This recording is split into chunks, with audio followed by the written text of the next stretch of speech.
好，來鄉親啊，繼續來看台南有一位為警備隊退休的副隊長，昨甲厝內底的人坐這個泰西航空要到日本的北海道遊覽，結果佇機場要領行李的時陣，發現規架無人機的遊客100外件行李，攏要擱囥佇高雄的小港機場，伊真無奈，講人生第一屆拄到這款的情形。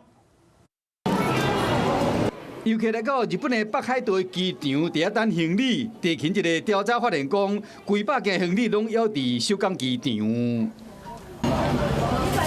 當規模等無，有遊客先去買一寡洗手面的物件，因為行李講過長工才會送到位。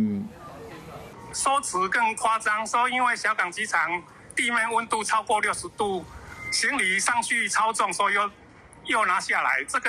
理由感覺到蠻誇張的，可能是推脫之詞吧。台南一個退休的警備隊線員副隊長趁休熱的時，昨甲親人坐泰西航空的班機，為高雄小港機場飛到日本的北海道，想袂到講人已經到，行李也未到，飛機頂面有100外件行李要留佇小港機場，旅行社會要求航空公司愛賠。